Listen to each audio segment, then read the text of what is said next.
Welcome back to my YouTube channel. आज की video में हम कन्फाइंड स्पेस सेफ्टी ट्रेनिंग को डिस्कस करेंगे। सबसे पहला हमारे पास क्वेश्चन आता है कि कन्फाइंड स्पेस ट्रेनिंग क्यों इम्पोर्टेंट है। हमारे पास साइट पे मल्टीपल एक्टिविटीज़ होती हैं जिनके लिए हमें कुछ स्पेसिफिक ट्रेनिंग नहीं चाहिए, लेकिन कन्फाइंड स्पेस में ऐसा क्या है जिसके लिए हमें प्रॉपर कन्फाइंड स्पेस की ट्रेनिंग करनी पड़ती है। तो इसका आंसर ये है कि हमारे पास जो हिस्टोरिक डेटा है उसके अकॉर्डिंग 2011 से लेकर 2018 तक 1000 से ज़्यादा लोग मर चुके हैं कन्फाइंड स्पेस के सेफ्टी प्रोटोकॉल को फॉलो ना करने की वजह से। तो लोगों को जब सेफ्टी प्रोटोकॉल पता होंगे तभी वो उसको फॉलो कर सकेंगे और अपनी जान को कन्फाइंड स्पेस में काम करते हुए बचा सकेंगे। तो सबसे पहले कन्फाइंड स्पेस क्या होता है? Confined space is a large enough for a person to enter and work. इतनी जगह होनी चाहिए जिसमें एक आदमी जा सके और अंदर कोई भी अपनी एक्टिविटी या काम परफॉर्म कर सके। हैज़ लिमिटेड और restricted mean of entry and exit. आने जाने का रास्ता कम होगा या मुश्किल होगा। Confined space is not design for continuous occupation. हमारे वो नॉर्मल रूटीन में डेली बेस पे रहने के लिए जगह नहीं बनाई जाती। ऐसी तंग या बंद जगह जहाँ पे आदमी इंटर होकर काम कर सके, आने जाने का रास्ता तंग या मुश्किल हो और वो जगह हमारे नॉर्मल रहने के लिए ना बनाई गई हो, कन्फाइंड स्पेस कहलाती है। कन्फाइंड स्पेस की अगर हम एग्जांपल की बात करें तो हमारे पास डिफरेंट साइड पे डिफरेंट एग्जांपल्स हो सकती हैं। फॉर एग्जांपल बड़ी बड़ी वेसल्स जिसके अंदर जाके हमें एक्टिविटी परफॉर्म करनी है।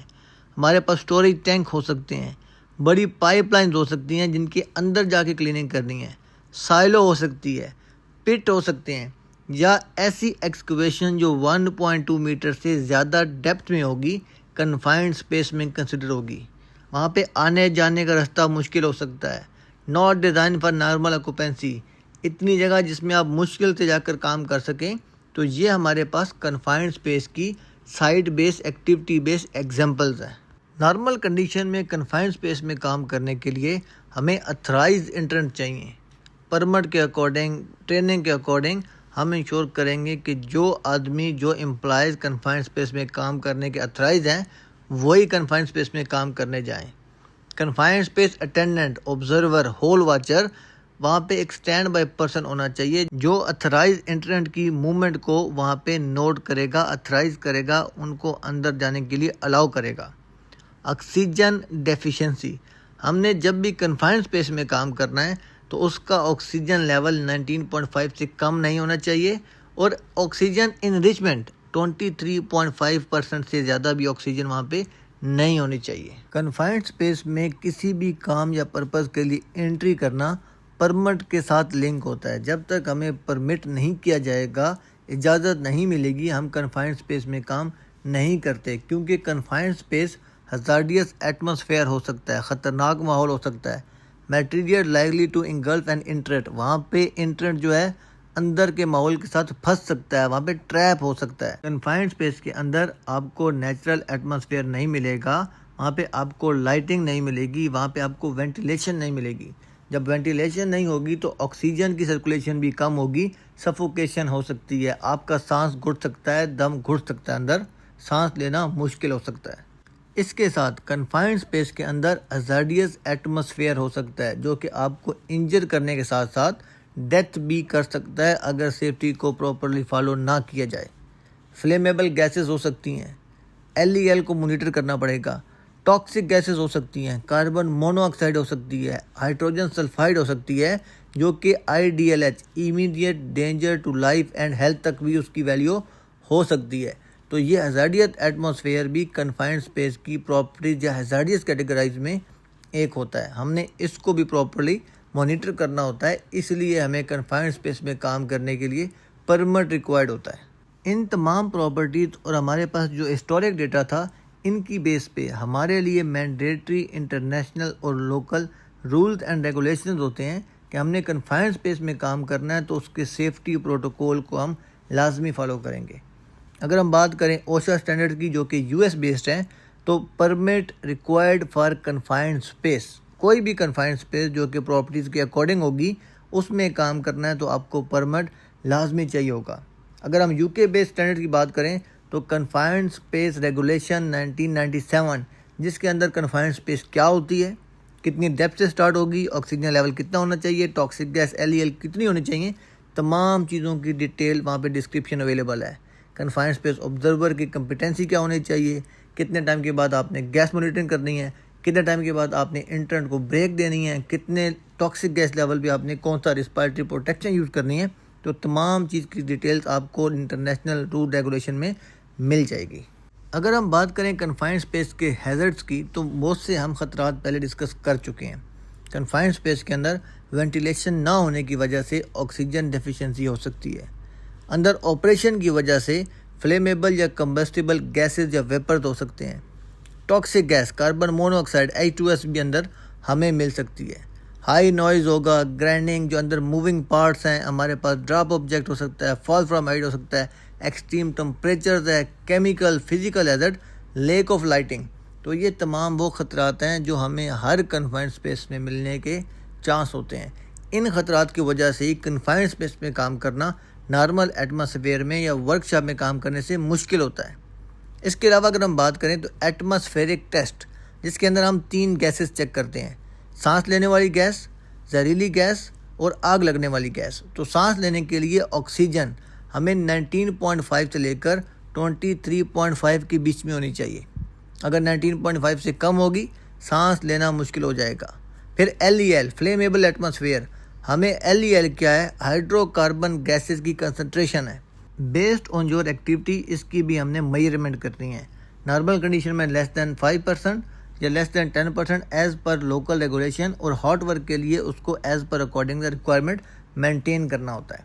टॉक्सिक गैस H2S कितनी होगी, H2S अगर कन्फाइंड स्पेस के अंदर 0 ppm नहीं हो रही तो हमें रिस्पायरेटरी प्रोटेक्शन चाहिए होगी। विदाउट रिस्पायरेटरी प्रोटेक्शन हम वहाँ पे काम नहीं कर सकते। Chemical one of the major hazard, अंदर केमिकल क्लीनिंग करनी होगी, अंदर मेंटेनेंस करनी है, स्टोरेज टैंक है, तो केमिकल के ख़तरात का भी हमें सामना करना पड़ सकता है। केमिकल का रिएक्शन हो सकता है, नाइट्रोजन पर्जिंग, कार्बन डाइऑक्साइड, तो मल्टीपल टाइप के केमिकल एक्सपोजर हमारे वर्कर्स को जो कन्फाइंड स्पेस में काम कर रहे हैं एक्सपोज हो सकते हैं। In addition to these hazards confined space के अंदर इंगल्फमेंट हो सकता है। अंदर जो हमारे पास स्लाइड था जिसको क्लीन करना है उसके अंदर लोग फंस सकते हैं। मूविंग इक्विपमेंट, अंदर अगर कुछ इक्विपमेंट ऑपरेट हो रहे हैं या इवन आप अपने जो टूल्स हैं उनके साथ भी कांटेक्ट करके अपने आप को इंजर्ड कर सकते हैं। Other hazard, physical hazard, poor lighting, fall, noise, electrical, thermal, तो कन्फाइंड स्पेस के अंदर हमारे लोगों को मल्टीपल ख़तरात का सामना करना पड़ सकता है। कन्फाइंड स्पेस के अंदर सेफली काम करने के लिए हमें तमाम हैज़र्ड्स को प्रॉपर्ली मैनेज करना as per to alarm level, risk को लेके आना बहुत इंपॉर्टेंट होता है। कन्फाइंड स्पेस में जितने भी ख़तरात हैं उनमें से अगर सबसे ज़्यादा डेंजरस ख़तरे की हम बात करें तो कन्फाइंड स्पेस के अंदर टॉक्सिक गैसेस का होना, जिनको अगर प्रॉपर्ली मैनेज ना किया जाए तो हमारे एम्प्लॉयज़, वर्कर, आदमी की मौत भी हो सकती है। 2 टॉक्सिक गैसेस, सबसे पहली है हाइड्रोजन सल्फाइड। तो H2S क्या है, इसके लिए डिटेल वीडियो मेरे चैनल पे अवेलेबल है। यहाँ पे एक छोटा सा डिस्क्रिप्शन आपको दे दूँ कि hydrogen sulphide highly toxic gas है। हमें दिखने में इसका कोई कलर नहीं होता तो नज़र नहीं आएगी। इसकी स्मेल काफ़ी कम कंसंट्रेशन में ख़राब अंडे के जैसे, रोटन एग के जैसे होती है, लेकिन जैसे ही इसकी कंसंट्रेशन ज़्यादा होगी हमें स्मेलिंग सेंस इसको सेंस नहीं करेगी। तो हमें कभी भी अपनी स्मेलिंग सेंस पे रिलाई नहीं करना।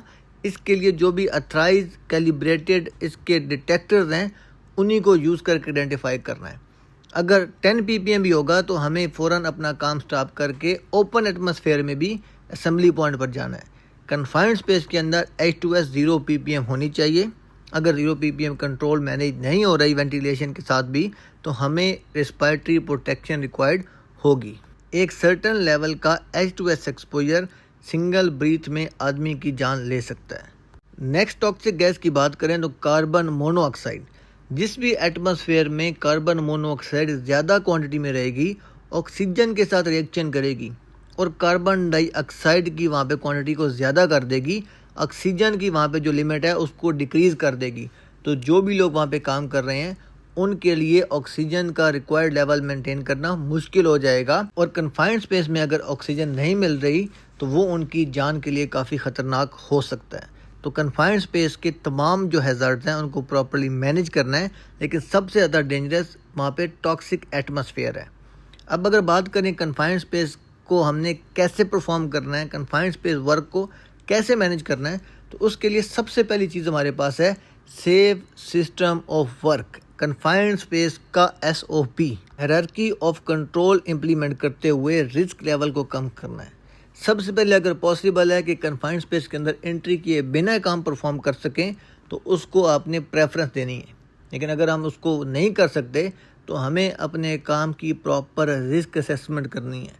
हमारे पास इस काम में क्या क्या ख़तरा हो सकता है, कौन कौन एक्सपोज होगा, उसके एक्सपोजर को कैसे कम करना है, क्या कंट्रोल मेजर हमने रिक्वायर्ड है, कैसे इम्प्लीमेंट करके हमने इस खतरे के रिस्क लेवल को alarm as low as reasonably practicable करना है, तभी हम उसके बाद काम परफॉर्म कर सकेंगे। रिस्क असेसमेंट के बाद हमारा जो अगला स्टेप होगा safe place of work. Confined space इतनी होनी चाहिए जिसके अंदर एक हमारा वर्कर एम्प्लॉय बॉडीली इंटर हो सके और वहाँ पे रहकर काम कर सके। वहाँ पे हम लाइटिंग अरेंज कर सकें, आने जाने का रास्ता क्लियर कर सकें और वेंटिलेशन 2 वे फोर्स वेंटिलेशन प्रोवाइड कर सकें, जिसमें एक साइड से कंप्रेसर के साथ प्रेशराइज्ड फ्रेश एयर को हम अंदर डालेंगे और दूसरी तरफ से एग्जॉस्ट लगाएंगे जिसमें से टॉक्सिक गैसेस बाहर को हम ड्रेन कर सकते हैं। तो सेफ प्लेस ऑफ वर्क भी प्रोवाइड करना बिफोर एंट्री मोस्ट इम्पोर्टेंट होता है। नेक्स्ट आता है safe work equipment. Permit the use of the safest work equipment, for example low voltage light. हमने परमिट ले लिया, एटमॉस्फेरिक टेस्ट कर लिया, जगह को सेफ फॉर वर्क कर लिया, लेकिन उसके अकॉर्डिंग हमें जो भी रिक्वायर्ड इक्विपमेंट थे वही यूज़ करने हैं। कन्फाइंड स्पेस के अंदर आग लगने के चांस ज़्यादा होते हैं। आग लगने के लिए हमें 3 चीज़ चाहिए, heat, fuel, oxygen. Oxygen atmosphere से आ रही है, फ्यूल वहाँ पे कुछ भी हो सकता है, क्लीनिंग के दौरान ट्रैप गैस लीक हो सकती है जो कि फ्यूल का काम कर सकती है। क्या करना है, लो वोल्टेज लाइट यूज़ करनी है। लाइट से अगर हीट जनरेट होगी तो तीनों एलिमेंट फायर ट्रायंगल के पूरे होंगे, आग लगने का चांस हो सकता है। तो एज़ पर permit safe system of work हमें रिस्क असेसमेंट करनी है, परमिट लेना है, एक्सेस देनी है, लाइटिंग वेंटिलेशन के साथ जो हमारे पास सेफ इक्विपमेंट हैं वही कन्फाइंड स्पेस के अंदर यूज़ करने हैं। सेफ इक्विपमेंट के बाद आती है safe substances to use at work. अगर हमने अंदर कुछ भी इक्विपमेंट के साथ साथ सब्सटेंसेस यूज़ करने हैं तो हमने वो अप्रूव्ड ओनली सब्सटेंसेस यूज़ करने हैं जो कि उस टाइप की कन्फाइंड स्पेस के अंदर हम इजीली यूज़ कर सकते हैं। किसी भी किस्म का रिएक्शन या उससे कोई भी किस्म का ख़तरा मज़ीद जनरेट नहीं होगा। नेक्स्ट आता है safe management. Confined space observer होना चाहिए, प्रॉपर कम्युनिकेशन होनी चाहिए, एक्टिव सुपरविजन एंड मॉनिटरिंग होनी चाहिए। इसके बिना कन्फाइंड स्पेस में काम करना अलाउड नहीं होता। Most important safe worker. Safe worker कौन होते हैं, कम्पिटेंट वर्कर, जिन्हें कन्फाइंड स्पेस का प्रॉपर नॉलेज होगा, प्रॉपर एक्सपीरियंस होगा और उनको कन्फाइंड स्पेस की अवेयरनेस ट्रेनिंग प्रोवाइड की गई होगी, जो हम आप इस वीडियो में डिस्कस कर रहे हैं। कन्फाइंड स्पेस क्या होती है, इसमें ख़तरे क्या होंगे, कंट्रोल मेजर्स क्या हैं, रेस्क्यू प्लान क्या है, तो तमाम चीज़ों का उनको इनफ नॉलेज होना चाहिए। वही हमारे पास कम्पिटेंट वर्कर होते हैं to work inside the confined space. अगर हम तमाम डिस्कस चीज़ें कन्फाइंड स्पेस में काम करने से पहले इंश्योर नहीं कर सकते तो हमें उस कन्फाइंड स्पेस में एंट्री नहीं करनी चाहिए until introducing and implementing further control measures. तो हमने यहाँ पे भी हायरार्की ऑफ कंट्रोल को फॉलो करना है, elimination, substitution, engineering control, management control and PPEs। तो कन्फाइंड स्पेस को सेफ और वर्क करने के लिए सबसे पहली चीज़ आती है कन्फाइंड स्पेस वेंटिलेशन। वेंटिलेशन क्या होगी, आपने जब भी कन्फाइंड स्पेस में काम करना है 2 वे वेंटिलेशन होनी चाहिए और फोर्स वेंटिलेशन होनी चाहिए। प्रॉपर लेआउट डिज़ाइन करना है, जहाँ पे आपके लोगों ने काम करना है उस एरिया में कंटिन्यू आपने वेंटिलेशन को इंश्योर करना है। एक साइड से आप प्रेशराइज्ड फ्रेश एयर अंदर डालेंगे, दूसरी साइड पे एग्जॉस्ट ट्रैप लगाएंगे जिससे टॉक्सिक फ्लेमेबल गैसेस या अनवांटेड एयर कन्फाइंड स्पेस से बाहर ड्रेन कर दी जाएगी। प्रॉपर वेंटिलेशन अरेंज करने के बाद second control measure, fire prevention measures. Control ignition source inside the confined space, minimise combustible material, जितना कम से कम हमने कंबस्टिबल मटेरियल को कन्फाइंड स्पेस के अंदर यूज़ करने से इग्नोर करना है। मैनेज ऑक्सीजन लेवल, जब लोग अंदर काम कर रहे होंगे हमें कंटिन्यूस गैस मॉनिटरिंग करनी पड़ेगी। हमारा ऑक्सीजन लेवल कभी भी 19.5 से कम या 23.5 से ज़्यादा नहीं होना चाहिए। अगर 23.5 से ज़्यादा है तो छोटा सा स्पार्क एक फायर बबल जनरेट कर सकता है। नेक्स्ट कंट्रोल मेजर हमारे पास जो आता है, one of the most important, energy isolation. हमारी कन्फाइंड स्पेस के साथ जो भी टाइप ऑफ एनर्जी है उसको हमने आइसोलेट करना है। इलेक्ट्रिक एनर्जी, प्रोसेस या हमारे साथ कुछ भी इंस्ट्रूमेंट वहाँ पे काम कर रहे हैं, तमाम को हमने आइसोलेट करके उनकी एनर्जी को कट ऑफ करना है।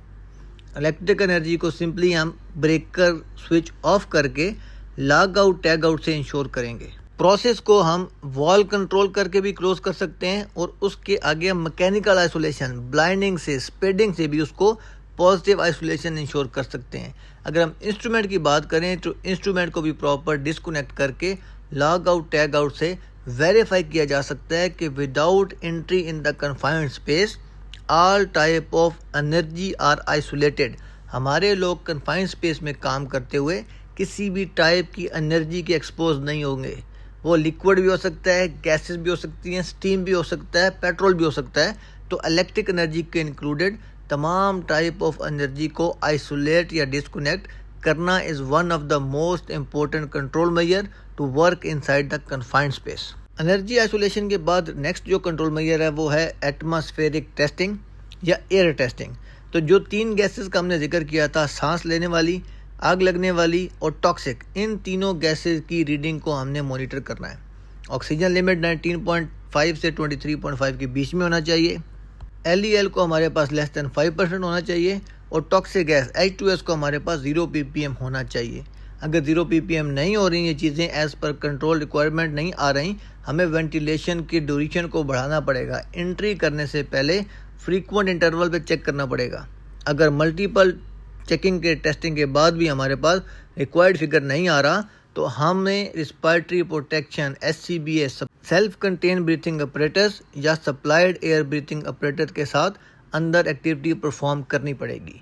अब SCBA या SABA कैसे यूज़ करना है उसके लिए मेरे YouTube चैनल पे मल्टीपल वीडियोस अवेलेबल हैं, काइंडली आप वहाँ से रेफ़र कर सकते हैं। गैस टेस्टिंग या एटमॉस्फेरिक गैस टेस्टिंग को परफॉर्म करते हुए one of the most important thing, जो भी ऑपरेटर ये परफॉर्म कर रहा है वो अथराइज होना चाहिए, कॉम्पिटेंट होना चाहिए, उसके पास नॉलेज, एक्सपीरियंस एंड ट्रेनिंग होनी चाहिए। इन एडिशन टू दिस, जिस मॉनिटर डिवाइस से वो ये तमाम चीज़ें मॉनिटर कर रहा है वो प्रॉपरली कैलिब्रेटेड होनी चाहिए। एरर के चांसेस इसमें बिल्कुल नहीं होने चाहिए, तभी हमें ऑक्सीजन, फ्लेमेबल और टॉक्सिक गैस की प्रॉपर रीडिंग मिलेगी, जिसके अकॉर्डिंग हम अपनी एंट्री की रिक्वायरमेंट को, पीपीज की रिक्वायरमेंट को आइडेंटिफाई करके कंट्रोल मेजर इंप्लीमेंट करते हुए अपने लोगों का एक्सपोजर मैनेज करेंगे और उनको सेव कर सकेंगे। बेस्ड ऑन एटमॉस्फेरिक टेस्टिंग या गैस टेस्टिंग हमने पीपीज को आइडेंटिफाई करना है फॉर रिस्पायरेटरी प्रोटेक्शन। अगर हमारे पास अंदर नॉर्मल एटमॉस्फेयर है, क्लीनिंग करनी है, हमें फिर भी N95 सर्जिकल मास्क लाजमी चाहिए होंगे। अगर हमारे पास फ्यूम्स है, वेपर्स है, डस्ट है, हमें वहाँ पे फिल्टर वाले, कॉटरेज वाले मास्क चाहिए ताकि हमारा जो रिस्पायरेटरी प्रोटेक्शन है उसको इंश्योर किया जा सके। अगर हमारे पास टॉक्सिक गैस है तो हमें सेल्फ कंटेन ब्रीथिंग अपरेटस, हम अपना सिलेंडर लेके चलेंगे या हमें ट्रॉलीज के ज़रिए सप्लाइड एयर प्रोवाइड की जाएगी होजेस के ज़रिए, ताकि हम अंदर अपना काम परफॉर्म करते हुए फ्रेश एयर में सांस लें। टॉक्सिक इन्वायरमेंट के अंदर हमें ब्रीथ लेकर अपनी जान को ख़तरे में नहीं डालना। तो as per gas testing, area authority और your concern department will decide which type of mask respiratory protection you will use to work inside the confined space की। मीन टू से कि कन्फाइंड स्पेस के काम करने से पहले जो हम गैस टेस्ट करेंगे उसके अकॉर्डिंग हमने अपना रिस्पायरेटरी प्रोटेक्शन, सांस लेने के लिए जो प्रोटेक्टेड डिवाइस है उसकी सिलेक्शन को लाजमी फॉलो करना है, तभी हम कन्फाइंड स्पेस के अंदर काम सेफ्टी से परफॉर्म कर पाएंगे। इन एडिशन टू दिस जो नेक्स्ट कंट्रोल मेजर है स्पेशल टूल्स एंड लाइटिंग। तो नॉन स्पार्किंग टूल यूज़ करने हैं, हमें आयरन हैमर की जगह ब्रास हैमर यूज़ करना है। प्रोटेक्टेड लाइटिंग, हमें 24 वोल्ट से ज़्यादा की लाइट अंदर यूज़ करना अलाउड नहीं होगी। इलेक्ट्रिकल शॉक प्रिकॉशंस, 110 वोल्टेज से ज़्यादा का कोई भी इलेक्ट्रिक इक्विपमेंट कन्फाइंड स्पेस के अंदर यूज़ करना अलाउड नहीं होता। उसके ऊपर IS सेफ का स्टिकर होना चाहिए, उसका इंस्पेक्शन, उसका सर्टिफिकेट, कलर कोडिंग, सब कुछ एज़ पर करंट रिक्वायरमेंट लाजमी इंश्योर करनी है, तभी हम वो टूल या इक्विपमेंट को कन्फाइंड स्पेस के अंदर यूज़ कर सकेंगे और यूजेज के दौरान अपनी सेफ्टी को भी इंश्योर कर सकेंगे। Last control measure, but this is most important control measure to ensure हमारे लोगों को कन्फाइंड स्पेस के अंदर काम करने के जो ख़तरात हैं उनका एक्सपोजर या उसके रिस्क को कम से कम किया जा सके, वो कंट्रोल हमारे पास है एमरजेंसी रेस्क्यू प्लानिंग। जब भी हमने कन्फाइंड स्पेस में काम करना है तो हमारे पास एक written approved emergency rescue plan होना चाहिए। रेस्क्यू प्लान के अकॉर्डिंग हमें इन रेस्क्यू में लोगों को वहाँ से रिवाइव करवाने के लिए ब्रीथिंग ऑपरेटर ज़रूरत हो सकते हैं। हमें रिवाइविंग ऑपरेटर्स, हमें ट्राईपोड चाहिए होगा, लाइफ लाइन चाहिए होगी, हमें टैग लाइन चाहिए होगी, कम्युनिकेशन डिवाइसेस चाहिए होंगी। तमाम चीज़ों का एरिया में होना बहुत इंपॉर्टेंट है। ऑक्सीजन, एयर सप्लाई, अगर हम सेल्फ कंटेन ब्रीथिंग ऑपरेटर से रेस्क्यू करना है तो तमाम रेस्क्यू टीम के लिए वहाँ पे SCBA होने चाहिए। अगर सप्लाइड एयर से करना है तो हमारे पास स्टैंड बाय SCBA ट्रॉली लाजमी होनी चाहिए। Safety harness and rope, one of the most important PPE। जो लोग भी कन्फाइंड स्पेस में काम करने चाहेंगे, in addition to their basic personal protective equipment and in addition to their respiratory protection, हर आदमी अपनी बॉडी के ऊपर फुल बॉडी हार्नेस की बेल्ट पहन के जाएगा। अगर अंदर वर्क एट हाइट नहीं है तो बेल्ट की हुक निकाल सकते हैं, लेकिन कोई भी entrant without belt on your body confined space के अंदर जाना अलाउड नहीं होता। इन केस ऑफ इमरजेंसी जो भी हमने टैग लाइन, लाइफ लाइन ऊपर से ड्रॉप करनी है वो आपकी सेफ्टी बेल्ट के डी शैकल में डालकर टाइमली उसको रेस्क्यू किया जा सकता है। अगर सेफ्टी बेल्ट नहीं होगी तो रेस्क्यू करने में हर्डल्स आएंगी, प्रॉब्लम्स आएंगी, अंदर स्ट्रेचर को प्रॉपर्ली मैनेज करने की जगह नहीं होती। नेक्स्ट हमारे पास आता है अलार्म सिस्टम। अब अलार्म सिस्टम का पर्पस होता है इमरजेंसी को कम्युनिकेट करना। मोबाइल से हो सकता है, ब्रेक ग्लास से हो सकता है, रेडियो से हो सकता है, मैनुअली विसल से हो सकता है।